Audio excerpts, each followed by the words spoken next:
5, 4, 3, 2, 1, and go. As a young boy growing up, like many, I was fixated with cars. When rallying first captured my attention, I soon learned that it's a truly unique form of motorsport and is unlike any other. Stories of standing in a forest during the R.A.C. Rally of Great Britain, watching Roger Clark slide an escort sideways through the trees, to playing video games and dreaming of one day becoming a rally driver like Colin McRae. The passion has always been there. It dominates my thoughts like nothing else. In those moments, nothing else seems to matter. As I've grown older, I've come to the undeniable conclusion that I am obsessed with rally. More than 300 stage miles, in 3 nations and across 5 days. It's the highlight, and the ultimate in historic stage rallying. This is the 2025 Roger Albert Clark Rally.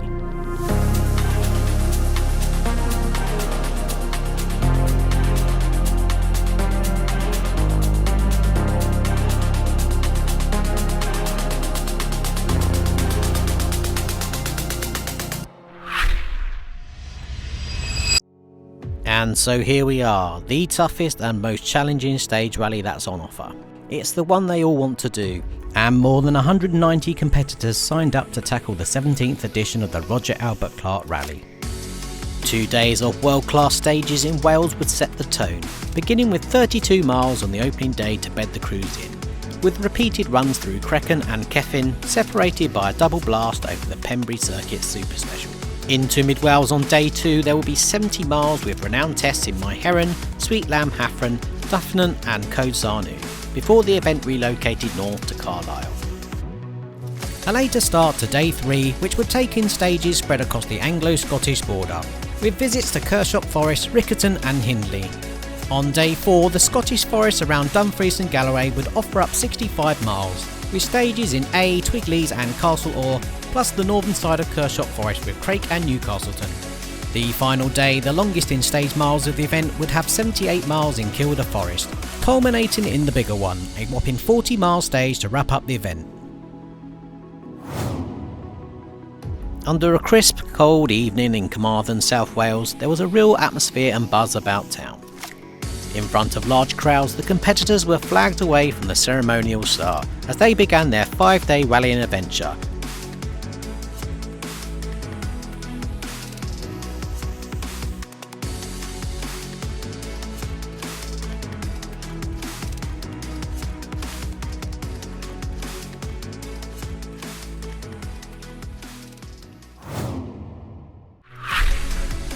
The opening day of action would feature a little over 30 miles across 6 stages, getting underway in cold and frozen conditions and beginning with 10 miles in Crechen Forest.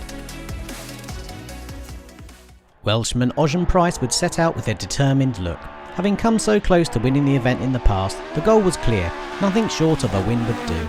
With Dale Furness alongside him in the Wales Motorsport Run Mark II Escort, the pair would signal their intent from the opening stage, stopping the clocks just 3 seconds quicker than Marty McCormack. However, multiple R.A.C. winner McCormack would be competing in a BMW M3. With Barney Mitchell alongside, they would pick up a stage win themselves in the second stage. Former British rally champ Matt Edwards would have similar ambitions. Winning the R.A.C. would be a great addition to his CV. Edwards alongside Sean Williams would have a great start to their R.A.C. assault, ending the first day in second, just 17 seconds off the lead. Higgins knows how to tame the V8 beast in that Triumph TR7, and was holding P4 after the first 4 stages. Sadly, a failed water pump belt on the second pass of Crechen lost he and co-driver Carl Williamson a chunk of time, ending the day in 13th overall. Holding 4th after the opening day in Wales, Paul Barrett and Gordon Noble were in a good place in their Mark II Escort. Thanks to a great couple of stages in Crechen Forest, they were 30 seconds behind the BMW of McCormack and Mitchell, who held P3. And rounding out the top 5, James Ford and Neil Shanks were a further 8 seconds back from Barrett, having consistently put in top 10 times on every stage. 4 seconds down on Ford and Shanks, Dovrid James and Emir Jones were easing themselves into their R.A.C. adventure. The times were good on the gravel in the Welsh forests, however, It seems the 2 runs over the smooth asphalt at Pembury really impacted their overall times. Ben Friend was also in the thick of that top 10 battle with James and Jones, with 3 seconds separating them after the opening day of action. Friend and co-driver Cliffy Simmons were also keeping Jason Pritchard and Phil Clark at bay behind them, who were holding their own on the gravel, but again seemingly those 2 Pembury runs would impact their time overall. The top 10 on this opening day would be rounded out by Greg McKnight and Harry Marchbank in 9th, ahead of Welshman Tom Llewellyn with Ross Whittock on the notes in 10th. Fan favourite the Lancia Stratos of Seb Perez and Dale Bowen failed to make an impression on the opening day of the rally. They would just about encroach on the top 10 on the 5th stage, only to be edged back by Llewellyn on the final stage of the day under the cover of darkness. And this is how the leaderboard looked after the opening day, with Welshman Ocean Price leading the way, holding a 17-second lead over Matt Edwards, and Marty McCormack just a further 2 seconds down in 3rd.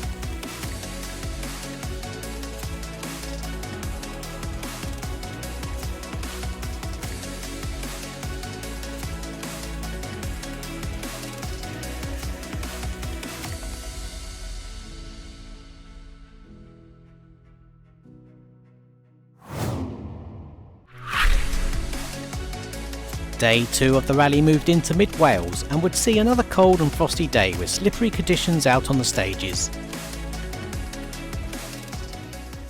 Conditions which likely contributed to the Lancia Stratos of Seb Perez and Dale Bowen ending up in a ditch on the opening stage of the day through My Heron. The loss of the Lancia from the event already was a huge disappointment all around, but the second day of action in Wales would however see some new faces move up into the top 10.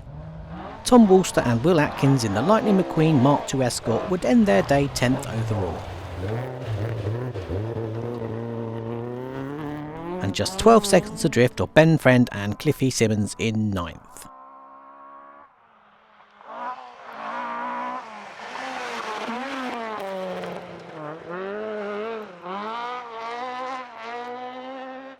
Perhaps the big surprise of the second leg would be Sweden's Arne Radstrom in the Volvo 262. Steady progress on the slippery Welsh stages, together with their 3rd fastest time in Duffman, would launch their big bus into 8th. No thanks to a puncher, a time loss of around 3 minutes on stage 8 would sadly see Matt Edwards and Sean Williams tumble down the leaderboard. They would end their day in 12th overall, which was far from ideal. Another to lose out on that very same Sweet Lamb to Haffron stage was James Ford and Neil Shanks. Unable to complete the stage, a notional time here would send them down the leaderboard, effectively ending their chances of any half-decent result. Mark Higgins and Carl Williamson would use their second day in Wales to recover from their previous day's time loss, and the pair would climb back up the leaderboard in their TR7, slotting themselves into P6 ahead of the recently crowned Category 3 British Historic Rally champs Dan Mennell and John Roberts. Since bursting onto the scene at the previous R.A.C. back in 2023, Dan Mennell has been making a bit of an impact in British historic rallying. In that relatively short time, he's been able to be on the pace, and so far after the opening 2 days of rallying in Wales, that trend was continuing. Greg McKnight and Harry Marchbank were another crew to make steady progress, climbing 4 places to round out the top 5 on the second and final day of the Welsh leg.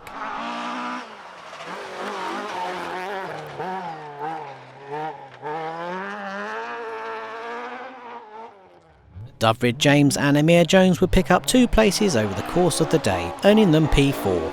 They were also just 9 seconds away from the BMW M3 of Marty McCormack and Barney Mitchell, who held 3rd. Reaching the end of 2 challenging days in the Welsh Forest, relatively trouble-free, was perhaps an achievement in itself already for McCormack's BMW. With rumours rife of a van full of spare gearboxes, so far the German engineering was holding up, and being 2 minutes off the lead with 3 days of action remaining, they were still in the hunt. Thanks to a couple of stage wins in Duffman and Sweet Lamb Haffron, Paul Barrett and Gordon Noble would climb from 4th to end the day in 2nd. Despite a small excursion into a ditch on stage 11, leaders Ocean Price and Dale Furness were able to extend that overall lead on this second day. Up until that point, it was a good day in the office, Having won 3 stages in My Heron, Sweet Lamb Haffron and Code Sarnu, Price was taking maximum advantage of his local knowledge on the Welsh leg.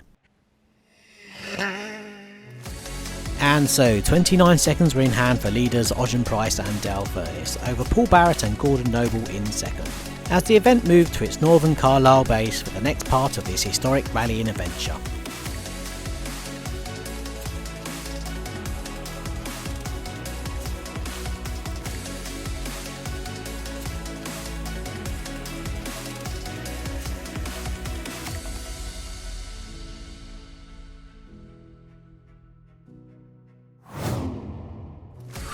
The third day of action was perhaps the most challenging for the organisers across the whole event. With half of the day's expected stage mileage across the Anglo-Caledonian border curtailed due to congested roads around the stages, it probably was a bit of a blessing in disguise for some crews, as some of those stages were pretty rough after the first pass. The 2 previous days were supposed to have been an advantage for Welshman Jason Pritchard. However, they didn't really yield the expected results. Nevertheless, with the home turf firmly in the rearview mirror, the third day would see Pritchard and co-driver Phil Clark edge back into the top 10 at the expense of Ben Friend and Tom Walster. Swedish Volvo pilot Arnie Radstrom continued to mix it up with some of Britain's finest in their own backyard. Although dropping a few places back down to 9th, it still was a mighty impressive performance on this, his first taste of the Roger Albert Clark Rally. The road to recovery was still very much underway for Matt Edwards. Despite all the lost mileage on day 3, Edwards and co-driver Sean Williams would claw their way back into the top 10, picking up a stage win in Riccarton on their way to gaining 8th by the end of the night. Dan Mennell was also now in the sights. Although Mennell would hold the line across those 4 stages and maintain his 7th place for now, heading into the Scottish stages the next day he would be vulnerable to that resurging Matt Edwards. There would also be no further progress for Mark Higgins in the TR7. In fact, across those 4 stages, the gap to Greg McKnight ahead would actually increase significantly.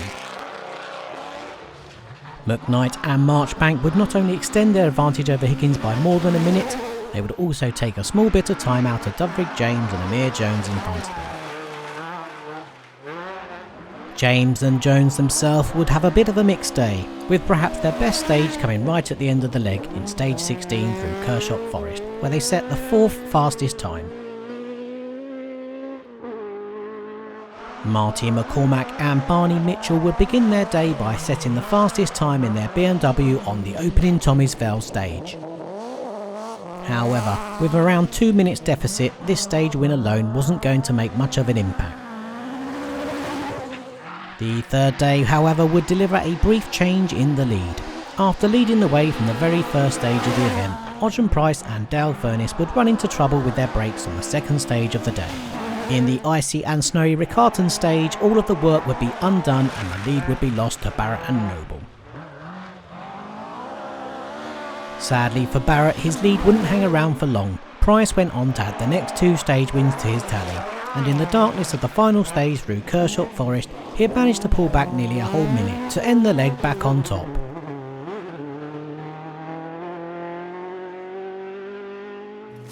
And Ocean Price and Dale Furness would hold a 58-second lead over Paul Barrett and Gordon Noble heading into the 4th day of the rally, with Marty McCormack and Barney Mitchell a further 2 minutes adrift in 3rd.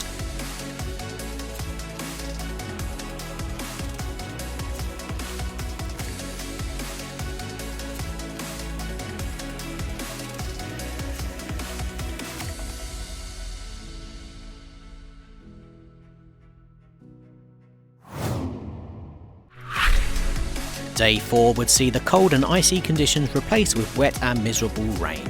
Classic Scottish tests around Dumfries and Galloway covering 65 miles were on the cards, with Twigleys and Castleor, plus stages to the northern side of Kershock Forest, with Craig and Newcastleton to round out the loop. And there would be a number of changes to the top 10. Jason Pritchard and Phil Clark gained a single place on the Scottish leg, passing Radstrom's Volvo for 9th, at the same time pulling out a gap of 1 minute 47 seconds. Matt Edwards and Sean Williams would indeed catch and pass Dan Mennell and John Roberts for 7th, ending their day with a gap of 12 seconds. Edwards was also now just 11 seconds off Mark Higgins and Carl Williamson in the Triumph TR7 in 6. Now feeling at home on his local stages, Open rally leader Greg McKnight would also make a move up one place. Having begun the day with a 34-second deficit over Doveridge James and Labir Jones, McKnight and co-driver Harry Marchbank would chip away at them until they finally took P4 on stage 27, the second pass of Twigleys, where the pair would share the stage win with Edwards. McKnight would go on to take his first outright stage win in Craig to end the day with a whole minute in hand over James. Over the morning loop, Marty McCormack in the BMW M3 would add 2 stage wins to his rap sheet in Twigleys and Castle Hall. This would help him and co-driver Barney Mitchell to slash the gap to Paul Barrett and Gordon Noble in second. Having begun the day a little over 2 minutes down to reducing it down to just 28 seconds, it was beginning to look like the BMW was actually going to make it to the end with a decent result. Maintaining their second place, Paul Barrett and Gordon Noble would push on in Scotland, closing the gap down to just 29 seconds to the rally leaders over the morning loop. However, as darkness fell, all of the hard work was undone, as they lost a chunk of time getting their Mark II Escort out of a ditch in the second pass of A. Welshman Ogen Price was continuing to command the rally, adding 3 stage wins to his tally. The margin that he and co-driver Dale Furness would hold heading into the final day of the rally was edging closer to 2 minutes. And so after another day of intense rallying, Ogen Price and Dale Furness held a 1 minute and 52 second lead over Paul Barrett and Gordon Noble, who started to show some signs of fatigue on the 4th leg. Marty McCormack and Barney Mitchell have made significant gains in Scotland, and with plenty of mileage still to come on the final day of the rally, could second place be now within reach?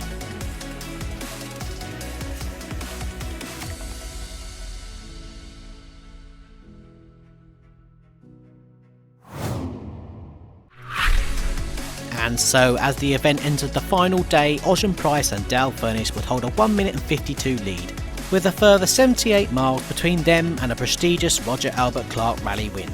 With more miles than a typical national rally in itself, the final day of action would take place in the Kielder Forest complex, and it would be no walk in the park. 4 stages in the morning would be joined together to create the bigger one, a 40-mile stage to end the whole 5 days of rallying. The final day would also deliver a bitter blow to one of our front-running crews. After a challenging previous day, Ben Friend and Cliffy Simmons would begin the final day with the goal of sneaking back into the top 10. And by the second stage of the day, Pundershaw, they had done just that. Sadly for Friend and Simmons, their R.A.C. rally adventure would come to an end on the penultimate stage. Putting their Mark II Escort off the road in stage 34 was a bitter blow. Following Friend's retirement, Tom Walster and Will Atkins would take over the position, entering the final 40-mile stage with what seemed like a safe, nearly 2-minute gap to James Ford and Neil Shanks. However, over the course of the bigger one, Walster and Atkins lost that 2 minutes and some, and with it lost out on that top 10 position, handing it over to James Ford and Neil Shanks. Having arrived in Wales 5 days previously, threatening to bring the fight to the Escorts, Sweden's Arne Radstrom had delivered on that promise. As he fulfilled his childhood dream to compete on the R.A.C. rally, Radstrom had done so whilst capturing the hearts of British rallying fans in that Volvo 262. Finishing inside the top 10 was surely a result that exceeded his and everyone's expectations.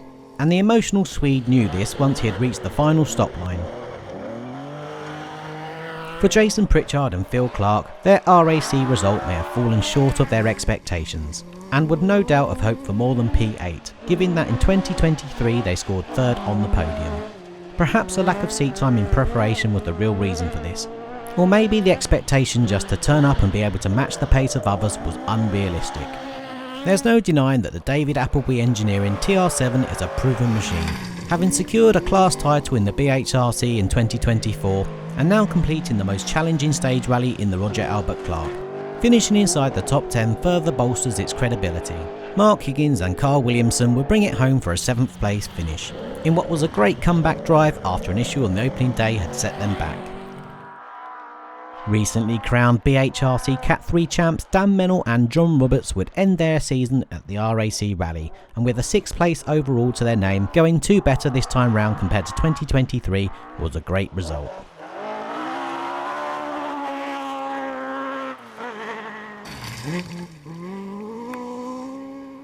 And rounding out the top 5, Dyfrig James and Amir Jones would be walking away with yet another strong R.A.C. result. Although they were unable to better their 4th place on the 2023 event, to finish 5th this year was more than satisfactory, given the fierce competition.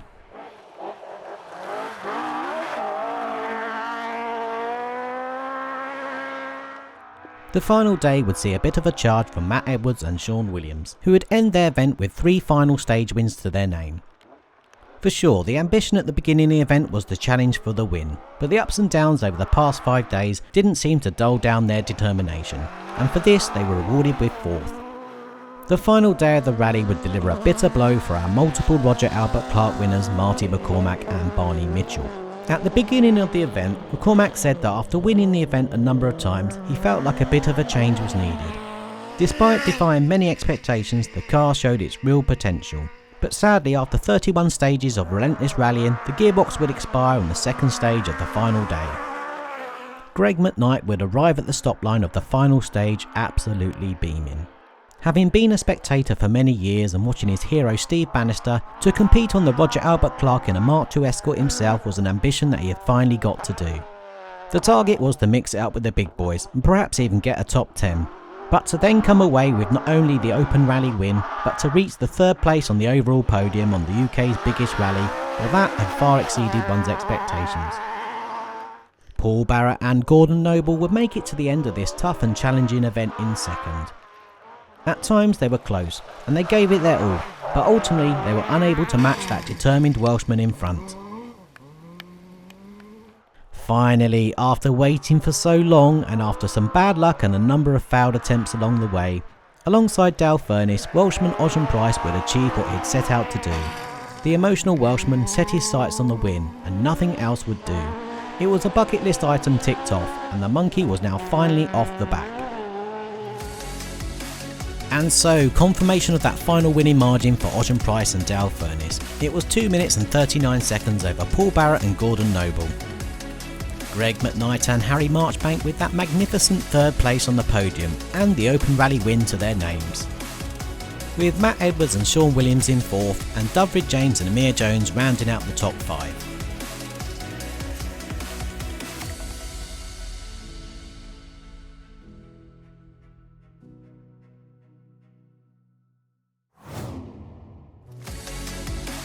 Once again, the Roger Albert Clark Rally had delivered another epic event, and the 2025 edition did not disappoint. The anticipation, the challenge, the drama, the emotion and the sheer relentlessness, it had it all. Despite it being the longest rally at over 300 miles across 3 nations and 5 days, it always leaves us wanting more.